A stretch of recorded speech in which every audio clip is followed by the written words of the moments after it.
Hello friends, आज मैं आपको बताऊंगा कि यदि आपके काऊ काफ या बफेलो काफ यानी जैसे गाय के बछड़े व भैंस के जो छोटे पडड़े हैं उनको यदि डायरिया हो जाता है, दस्त हो जाता है, कैसा भी डायरिया हो, दस्त हो, तो उसके लिए आपको क्या इलाज करना चाहिए, ये क्यों होता है, किसके कारण होता है और इसके लिए आपको स्टेप बाय स्टेप किस तरह का इलाज आप करके आप अपने जो गाय व भैंस के जो पडड़िया व बछड़े को आप बचा सकते हैं, वरना कई इस डायरिया की वजह से उनकी मौत भी हो जाती है। वीडियो लंबी होगी, वीडियो को स्किप करके मत देखना, पूरा देखना।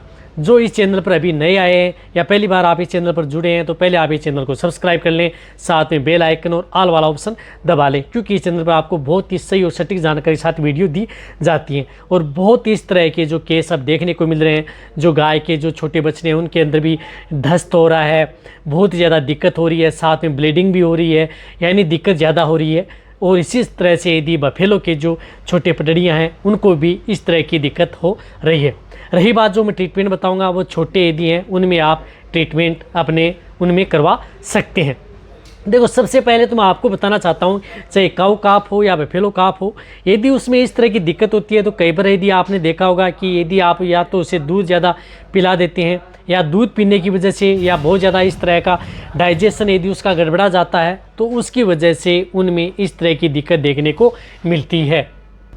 इसी तरह से यदि कभी उनके बच्चों का यदि पाचन गड़बड़ा जाए, उसकी वजह से कई बार क्या करते हैं कि यदि वो दूध ही दूध पीता रहता है तो उसको कुछ खिलाने पिलाने के लिए वो क्या करते हैं कि अति मात्रा उस बछड़े को ज़्यादा दे देते हैं, खिलाने के चक्कर में हाथ से ज़्यादा खिला देते हैं, तो उसकी वजह से भी डायरिया हो सकता है, तो वह तो कंट्रोल हो जाता है। रही बात यदि आपका छोटा बच्चा यदि दूध ज़्यादा पी जाए तो उससे भी आपको कंट्रोल हो सकता है, उसमें भी ज़्यादा समय नहीं लगता, वह भी धीरे धीरे कंट्रोल हो जाता है। लेकिन यदि किसी भी तरह का इन्फेक्टेड यदि डायरिया हो गया यदि आपके छोटे बच्चों में, जिस प्रकार से किसी से बैक्टीरियल हो, फंगल हो या अदर वायरल इन्फेक्शन की वजह से यदि आपके बच्चों में डायरिया हो रहा है तो उसमें ज़्यादा दिक्कत करने लग जाता है और उसमें आपको इतना अच्छा रिजल्ट मिलता भी नहीं है।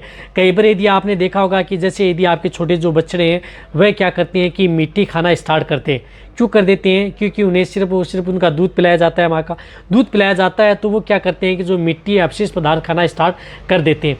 तो जैसे मिट्टी खाना स्टार्ट कर देते हैं तो उसकी वजह से जो इंटरनल वर्म्स हो जाते हैं, यानी पेट में यदि कीड़े पड़ जाते हैं, तो उसकी वजह से भी आपके जो काफ हैं वह इस तरह का दस्त करना स्टार्ट कर देते हैं। और कई बार तो यदि वो मिट्टी ज़्यादा खा जाते हैं तो उसकी वजह से कई बार तो ब्लीडिंग आना भी स्टार्ट हो जाती है। तो इसकी सभी तरह की समस्या, यदि किसी भी तरह का जो डायरिया हो यदि आपके छोटे काफ में, तो उसके लिए आपको चाहे काऊ काफ हो या बफेलो काफ, दोनों के लिए आपको ट्रीटमेंट बताऊंगा। तो शुरुआती स्टेज में आपको क्या करना चाहिए? शुरुआती स्टेज में आप उन्हें टेबलेट द्वारा उनको रोक सकते हैं। तो टेबलेट के तौर पर आपको सबसे पहले बताता हूँ, जिस तरह से ये है पावाडीन बोलस, जो इंटास की है, जिसके अंदर साल्ट है ओनली ऑन सल्फाडीमिडीन। ये आपको कहीं पर भी किसी भी क्षेत्र में मिल जाएगा। सल्फाडीमिडीन साल्ट अच्छी कंपनी की हो, इथिकल हो, वह आप प्रयोग कर सकते हैं। जिस तरह से ये एक बोलस आती है, 5 ग्राम की एक बोलस आती है। लेकिन यदि आपके काफ का बॉडी वेट यदि कम है, 30 kg के लगभग है, तो इसे आप तीसरा हिस्सा, यानी एक बोलस है उसका तीसरा हिस्सा आपको उसे दे देना है। एक हिस्सा आपको सुबह उसे पानी में घोल करके दे देना है और एक हिस्सा आप उसे शाम को दे देना है। यदि आपके इस तरह की दिक्कत है या जिनका वज़न थोड़ा ज़्यादा होता है तो उन्हें आप हाफ बोलस आप दे सकते हैं। हाफ बोलस आप सुबह दे सकते हैं, हाफ बोलस आप शाम को दे सकते हैं। इस तरह से लगातार 2 दिन दे सकते हैं। 2 से 3 दिन से ज़्यादा आप इस बोलस का प्रयोग अपने छोटे काफ में न करें। सिर्फ 2 दिन दें। 2 दिन में यदि आपको रिजल्ट मिल जाएगा तो ठीक है, नहीं मिलेगा तो आपको पशु चिकित्सक की सलाह ले लेनी चाहिए। ये दे सकते हैं। इसके साथ आप एक टेबलेट जिस प्रकार से बायोबूस्ट है, जिसके अंतर्गत लाइविस्ट होता है, लीवर एक्सट्रैक्ट भी होता है, लीवर से संबंधित भी इसके अंदर है और इसमें लाइविस्ट भी है, तो भी आप अपने पशु को देंगे तो और भी अच्छा रिजल्ट मिलेगा। तो ये इसकी डोज भी वही है, सेम टू सेम। इसकी भी तीसरा भाग, आप छोटे हैं तो इसका एक बोलस का तीसरा हिस्सा दे सकते हैं। थोड़ी मीडियम साइज़ के हैं तो इन्हें आप हाफ बोलस दे सकते हैं। यदि थोड़े बड़े हैं, जिनका बॉडी वेट ज़्यादा है, तो इन्हें आप एक बोलस आप पर डे के हिसाब से ये दे सकते हैं। ये बोलस भी आप 2 से 3 दिन आप उसमें प्रयोग कर सकते हैं। यदि ये बोलस दे रहे हैं, यदि इन बोलस से यदि आपके जो काफ हैं उनका यदि डायरिया रुक जाता है तो बहुत अच्छी बात है। लगभग जो है उनका रुक जाता है। लेकिन कई बार इस तरह की दिक्कत हो जाती है कि कई बार इंटेस्टाइनल इन्फेक्शन हो जाता है और अदर इन्फेक्शन हो जाता है, तो उस स्थिति के दौरान आपके जो काफ है उनका डायरिया रुक नहीं पाता है। तो वहाँ पर आपको कौन सा ऐसा जो डॉक्टरी ट्रीटमेंट आप अपने पशुओं का करवाना चाहिए, यदि आपके पास यदि नज़दीक पशु चिकित्सक है तो उनके द्वारा आपको ये ट्रीटमेंट करवा लेना चाहिए। अब डॉक्टरी ट्रीटमेंट के तौर पर कौन से ऐसे इंजेक्शन लगवाने चाहिए, यदि आपका ठीक नहीं हो रहा है तो ज़रूर जल्दी से जल्दी आपके पशु से मिलकर के इंजेक्शन लगवा लें, नहीं कई बार आपके जो छोटे काफ हैं उनमें ज़्यादा भी दिक्कत हो सकती है। तो उसके तौर पर आपको जो एक एंटीबायोटिक इंजेक्शन है बायोट्रिम DS इंजेक्शन, जिसके अंदर साल्ट और सल्फाडाइजिन एंड ट्राइमेथोप्रिम, इस साल्ट का जो बायोट्रिम DS इंजेक्शन है ये इंजेक्शन आप उसको लगवा लेना चाहिए। इसकी डोज 2 ml से लेकर के 3 ml ओनली ऑन इंट्रामस्कुलर, ये इंजेक्शन आप उसको ज़रूर लगवा लें यदि आपको अच्छा रिजल्ट लेना है। इसी के साथ साथ आपको एक ये इंजेक्शन तो आपको लगाना ही लगाना है, लेकिन इसकी डोज 2 ml से लेकर के 3 ml से आपको ज़्यादा नहीं लगवाना है। साथ साथ जो ये IM आते हैं, IM का मतलब इंट्रामस्कुलर मास में लगाना है, I भी आता है तो उसमें क्या है कि वेन में लगाना है, तो आप IM का प्रयोग कर सकते हैं इंट्रामस्कुलर। साथ साथ में आपको CPM क्लोरफेनिरमाइन मेलेट, ये भी 2 से 3 ml इंट्रामस्कुलर, उसको ये इंजेक्शन भी लगवा लेना चाहिए।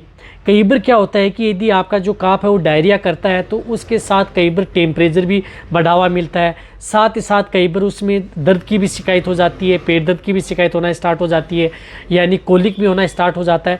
तो उसके बचाव के लिए आप जो अच्छा इंजेक्शन वेटालजिन इंजेक्शन आता है, इस इंजेक्शन का प्रयोग, इसकी भी डोज आप 3 ml से लेकर के 5 ml तक, छोटा है तो 3 ml इंट्रामस्कुलर व इंट्रावेनस किसी भी रूट से लगा सकते हैं, बड़ा है तो 5 ml आप ये इंजेक्शन भी उसको लगवा लेना चाहिए। साथ साथ एक आप किसी तरह की यदि उसमें इन्फेक्शन हो गया है तो एट्रोपिन सल्फेट जो इंजेक्शन आता है, ये इंजेक्शन भी आप 3 ml से लेकर के 5 ml इंट्रामस्कुलर व इंट्रावेनस दोनों रूट से आप किसी भी स्थिति में आप ये इंजेक्शन उसको लगवा सकते हैं। यानी ये इंजेक्शन है ये आप उन्हीं में आप ट्रीटमेंट करवा सकते हैं। रही बात जो ये ट्रीटमेंट एक ट्रीटमेंट से ठीक हो जाता है, यदि नहीं ठीक हो रहा है तो दूसरे दिन भी आप इसको रिपीट करवा सकते हैं, यानी दूसरे दिन भी आप इसको ट्रीटमेंट को रिपीट करवा लेंगे तो आपका बच्चा एकदम सेफ रहेगा, किसी भी तरह की दिक्कत नहीं होगी और 100% तक आपको रिजल्ट मिल जाएगा। रही बात उसकी डिवर्मिंग भी आपको करवा लेनी चाहिए, जब यदि आपका काफ 1 महीने से बड़ा हो जाता है तो उसमें डिवर्मिंग करवा लेनी चाहिए पेट के कीड़ों की दवा। और वैसे भी आपके काफ के लिए कौन सी अच्छी डिवर्मिंग आती है उनके आने वाले समय में डिटेल सी वीडियो मिल जाएगी। तो ये वीडियो जितना भी हो सकता है आपके पास जितने जो वेटरनेरियन हैं या पशुपालक हैं उनके साथ आप शेयर करें, क्योंकि इस चैनल पर आपको बहुत ही सही और सटीक जानकारी के साथ वीडियो लेकर के आता हूँ, सही जानकारी के साथ वीडियो दी जाती हैं। इसी तरह से आप मेरी वीडियो देखते रहें, इसी तरह से आप मेरे को प्यार देते रहें। थैंक्स, धन्यवाद।